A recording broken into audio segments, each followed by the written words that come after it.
19h45, votre rendez-vous du journal sur la télévision Labari, dont en voici le sommaire. La journée internationale de la femme, c'était hier samedi 9 mars, mais son héroïque combat d'une égalité entre l'homme et la femme est de tous les jours. Dans ce journal, nous irons à la rencontre des femmes qui chaque jour s'évertuent à montrer que les comportements sexistes n'ont plus raison d'être. Fin ce matin au groupement aérien national des exercices Flintlock Niger 2014, des exercices de formation mis en application dans 3 régions du Niger. Les détails dans quelques instants. Voilà donc pour le sommaire. Mesdames, Messieurs, bonsoir. Merci d'être avec nous et bienvenue à vous. Mais également en plateau avec nous une invitée, Madame Kako Fatima, présidente de la Congafen. Madame, bonsoir, bienvenue et à tout à l'heure. Hier samedi 19 mars, journée internationale de la femme, celle de tous les hommages et de tous les honneurs que les femmes aimeraient voir et vivre tous les jours de l'année. Elles sont nombreuses en effet à se battre quotidiennement pour qu'il en soit ainsi, et au nombre desquelles Mariama Souley, une blanchisseuse. Elle a 35 ans, veuve depuis 5 ans, mère de 7 enfants, et elle a fait le choix courageux de ne pas tendre la main. Ensemble, faisons la connaissance de cette battante avec notre reporter Ousseina Adamou. Cette femme est veuve et mère de 7 enfants, âgée de 35 ans. Blanchisseuse, une activité qu'elle exerce depuis 5 ans après la mort de son mari. Elle a choisi cette activité réservée généralement aux hommes pour subvenir à ses besoins et ceux de ses enfants. Je m'appelle Mariam Souley. Je pratique ce métier après la mort de mon mari. Il y a de cela 5 ans. Il m'a laissé 7 enfants. Merci. J'arrive à Mariama, qui a compris il n'y a pas de son métier, lance un appel. Oui, tout depuis est difficile. Les problèmes ne manquent pas, mais on se comprend avec les clients. Je lance un appel à l'endroit des femmes et aux autorités. Seul le travail paye et le gouvernement doit penser à nous, les pauvres.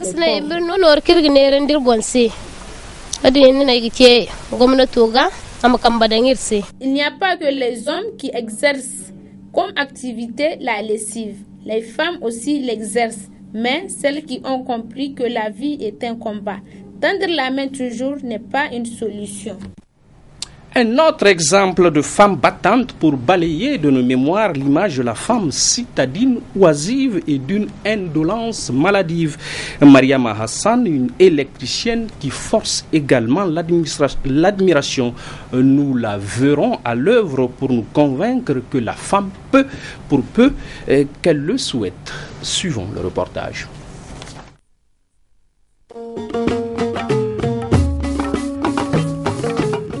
Âgée de 20 ans, Mariama Hassan est une fille dynamique. Très jeune, elle a rêvé de devenir une femme électricienne.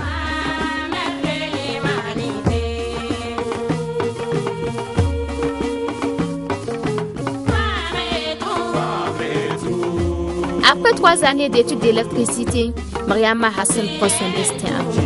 Faire des branchements, placer des compteurs, monter sur les poteaux électriques. Telles sont les tâches quotidiennes de cette brave fille. L'électricité, c'est un métier qui me plaît. Moi aussi, je me suis décidée d'être une électricienne. Il n'y a pas un métier pour hommes et femmes. Je n'ai jamais considéré l'électricité comme un métier d'homme. Dynamique et déterminée, Mariama bénéficie du soutien et l'encouragement de ses collègues de travail. Dans ce pays, dans le domaine technique, il n'y a pas beaucoup de femmes. Donc j'apprécie tout d'abord le courage qu'elle a de prendre ce domaine-là. Parce que il n'est pas facile de savoir qu'on est dans un pays où les femmes ne s'intègrent pas beaucoup dans le domaine électrique. Donc j'apprécie beaucoup son courage et aussi je lui dis bonne chance. Avec une passion particulière qu'elle porte pour son métier, Mariama lance un appel à l'endroit des autres. L'appel que j'ai à dire à mes soeurs, au lieu d'aller tendre la main à quelqu'un, vaut mieux de chercher son métier. Ainsi, chers soeurs, Ne restez pas à la maison à ne rien faire. Prenez l'exemple de cette fille qui a surmonté les obstacles pour embrasser une carrière d'électricien.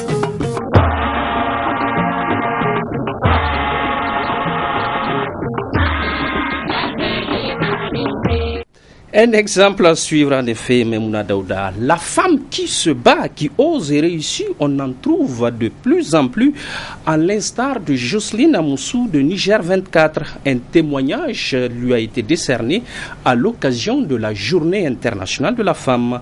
Le compte-rendu de Ibrahim Tikiré et Sadoudoumi. La Journée internationale de la femme a été célébrée au groupe de presse Niger 24. C'est une cérémonie humble qui a consisté à remettre un témoignage de satisfaction à une journaliste, Jocelyne Amoussou, et cela en reconnaissance aux efforts qu'elle a fournis pendant presque 1 an et demi dans ce groupe de presse. Alors, à l'occasion de votre journée, j'avais décidé aujourd'hui ici à Niger 24 de célébrer une femme parmi vous, une femme qui a quand même montré, malgré qu'elle a aussi des défauts, mais qu'elle a des qualités, qu'elle se bat au quotidien, qu'elle fait partie de ceux qui ont œuvré pour le rayonnement de notre groupe de presse ici, Niger 24. Et j'ai nommé mademoiselle Amoussou Jocelyne, qui quitte malheureusement pour aller exercer une autre fonction en dehors de Niger 24. Cette fonction, à partir de la semaine prochaine, elle sera dans un autre média public, où elle doit exercer sa fonction d'appeler des services civiques. Quand j'ai appris cette information, c'est avec beaucoup de peine que j'ai supporté sa décision, mais je me suis dit que c'est une femme qui veut réussir. Et quelqu'un qui veut réussir, il faut toujours l'accompagner. Donc je ne voulais pas qu'elle quitte ici sans laisser de traces. Il faut qu'on montre à l'opinion, à tous ceux qui ne sont pas ici à Niger 24, que nous avons des femmes ici qui se battent au quotidien et qui peuvent réussir, qui veulent réussir, qui ont fait du travail leur cheval de bataille. Alors j'ai dit, sans lui jeter de fleurs, Jocelyne est un exemple. Elle a toujours montré qu'elle aime son travail. Très émue, Jocelyne Amoussou a lâché difficilement quelques mots de remerciement. Je ne peux que dire merci au directeur général et à tout le personnel de Niger 24 pour m'avoir décerné ce satisfait-ci qui m'encourage et qui me montre que le travail est au bout de l'effort. Jocelyne Amoussou quitte Niger 24 tout en laissant une bonne image dans cette boîte. Et c'est à juste titre que les responsables de Niger 24 ont décerné un témoignage de satisfaction à cette femme journaliste, Jojo, comme l'appellent affectueusement ses collègues. Le travail paye en effet, Ibrahim Tikiré. Nous en venons à présent à notre invitée du jour, Madame Kako Fatima, présidente de la Congafen. Madame, bonsoir. Bonsoir. Et l'égalité pour les femmes, c'est le progrès pour toutes et pour tous. C'est le thème 2014 de la Journée internationale de la femme. Est-ce que cela se vérifie sur le terrain ou s'agit-il simplement d'un vœu, Madame? Merci de m'avoir invité sur ce plateau. Et je profite aussi de votre micro pour souhaiter la bonne fête à toutes les femmes du monde entier et à toutes les femmes du Niger. C'est une question très pertinente parce qu'aujourd'hui, vous n'êtes pas sans savoir que l'égalité est opérationnelle. Quand je dis opérationnelle, c'est que la femme est un complément de l'homme. La femme, ce n'est qu'une complémentarité. Nous ne souhaitons que cette complémentarité pour ne pas parler de l'égalité. Parce que les gens n'aiment pas entendre parler de l'égalité. Et aujourd'hui, nous cherchons cette considération surtout à travers le développement du pays. Et que par rapport aux objectifs du millénaire, cette discrimination, si je peux le dire, persiste et existe. Parce qu'aujourd'hui, lié aujourd'hui au thème de la Journée internationale de la femme au Niger, qui porte sur les défis et perspectives de l'éducation de la jeune fille, nous ne pouvons dire que les filles n'ont pas les mêmes droits que les garçons. Ils n'ont pas le droit, cette chance d'aller à l'école, surtout les filles. Parce qu'aujourd'hui, le mariage précoce est un obstacle pour les jeunes filles. Et cette journée, pourquoi ce thème? C'est pour faire montre de la valeur de la femme, de la jeune fille à travers la femme. Donc voilà ce que je peux dire quand même sur cette question. Mais est-ce que des progrès ont été réalisés dans ce sens au Niger, la scolarisation de la jeune fille? Oui, plus ou moins. Quand je dis plus ou moins, il y a eu certes des avancées significatives, des avancées positives, mais il reste beaucoup à faire. Donc elles ne sont pas, les résultats plutôt ne sont pas à la hauteur de vos attentes à Kongafen par exemple? Oui, pour le moment, nous allons continuer à nous battre pour avoir un résultat positif. Certes, c'est timide, ce n'est pas négatif, mais la lutte n'est pas à cette fin. Donc, nous allons changer de stratégie, nous allons changer de dynamique pour quand même rehausser ce taux de scolarité, pour amener nos filles, nos enfants à aller à l'école.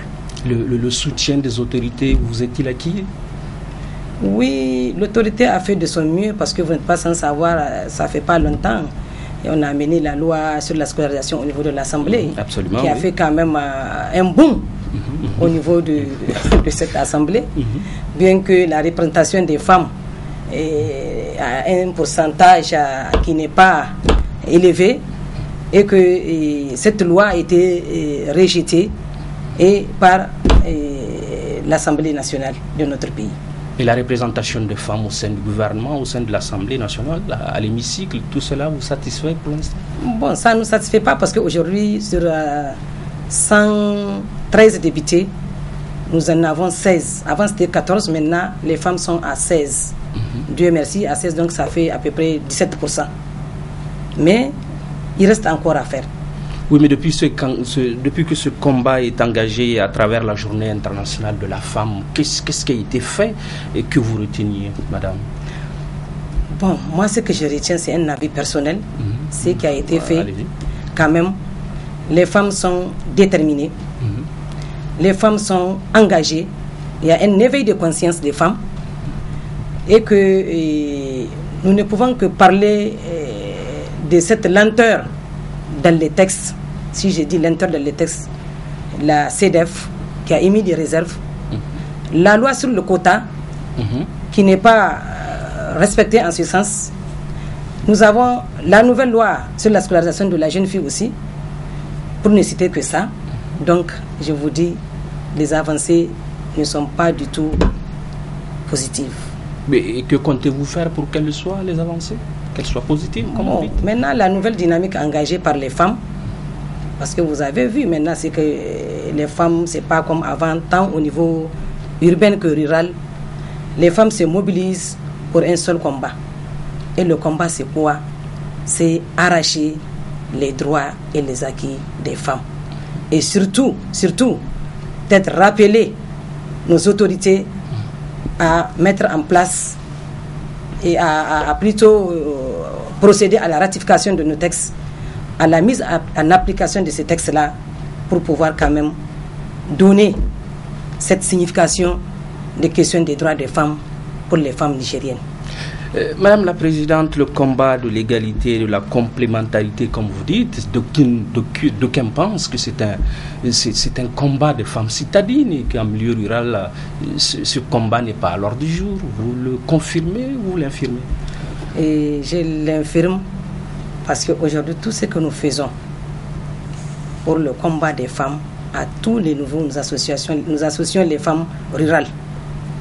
Et chaque fois, pour chaque fête, pour chaque activité, les femmes citadines sont avec nous. On ne les oublie pas. Les femmes rurales, madame. Les femmes rurales plutôt sont avec nous. On les associe. Et eux-mêmes, aujourd'hui, ils ont compris l'aspect question des droits des femmes. Eux-mêmes, à leur niveau, elles se battent pour pouvoir quand même avoir cette autonomisation de la femme nigérienne. C'est une avancée, l'autonomisation en milieu rural, l'autonomisation de la femme, c'est une très grande avancée. Parce qu'aujourd'hui, vous avez vu vous-même, en tant que journaliste, faites le tour pour voir à côté ce que font les femmes rurales. Aujourd'hui, ils ont presque tous les moyens, pas tous les moyens, mais ils se cherchent les moyens, ils s'arrachent les moyens. Donc c'est déjà un plus. Et la société, la communauté est avec elle. Oui, la communauté, même si j'ai dit communauté, tant les partenaires techniques que financiers, et les autorités, et nous-mêmes, la société civile est avec ces femmes.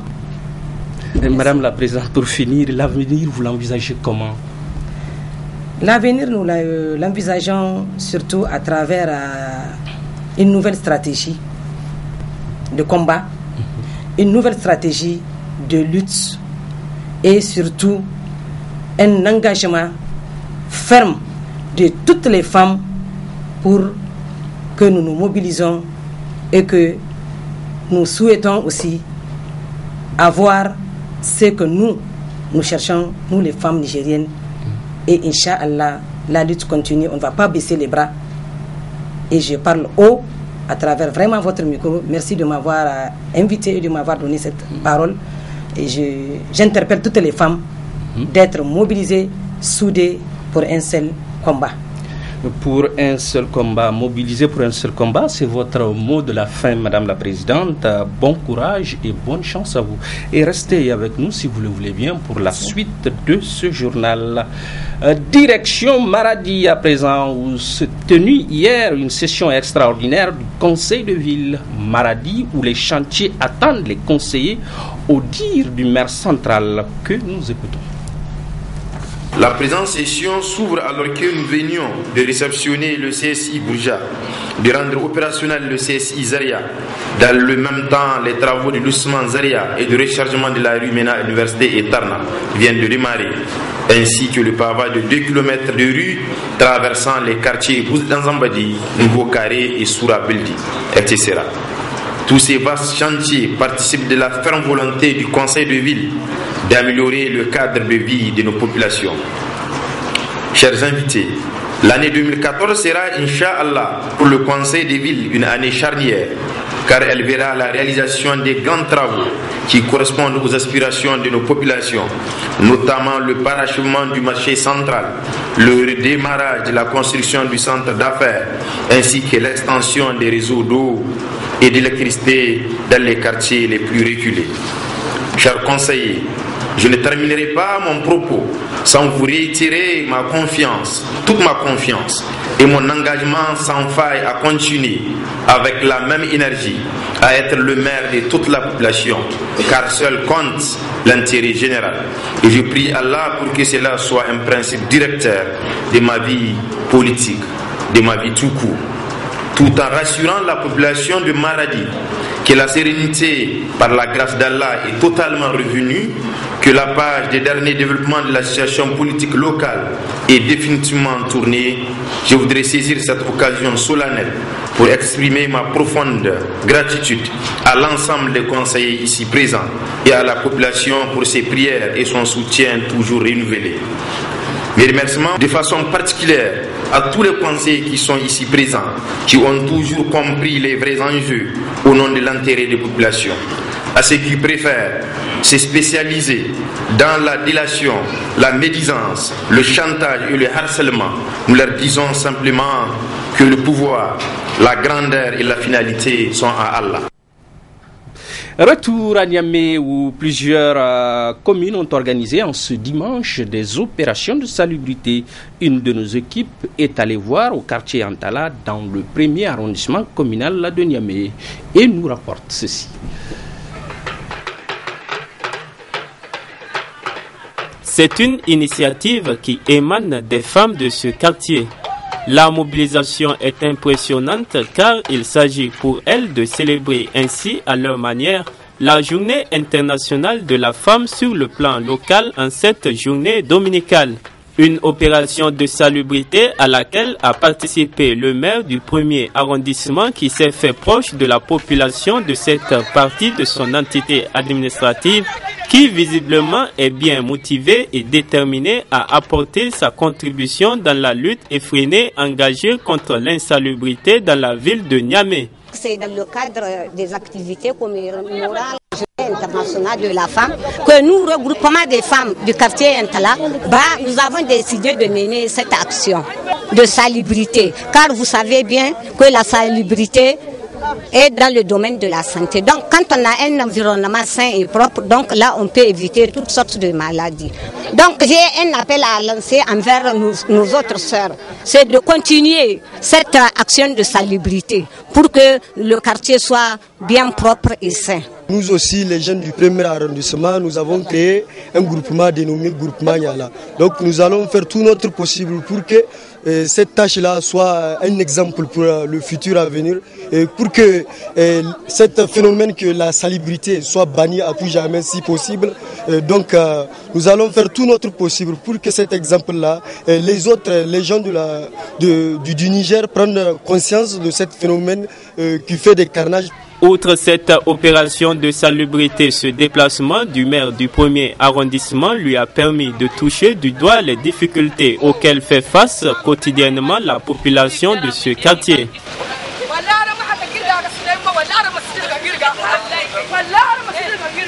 Pour rendre l'utile à l'agréable, le maire Bouboukar Amadou a offert un modeste don à la mosquée de ce quartier à la grande satisfaction des bénéficiaires qui lui ont exprimé toute leur reconnaissance pour ce geste de soutien et d'encouragement.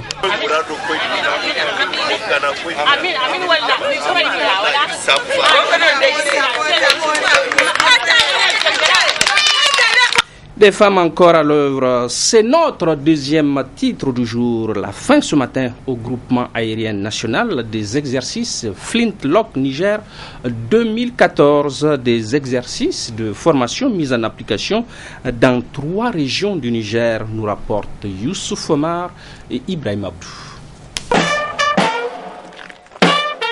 Maîtrise des armes de haute technologie, intervention militaire sur le terrain, tel était le menu des exercices Flintlock Niger 2014. Ce sont une vingtaine de pays d'Europe, d'Afrique et des États-Unis d'Amérique qui ont participé à ces exercices de donner et de recevoir, qui ont pour but de dissuader l'extrémisme violent, mais également le terrorisme.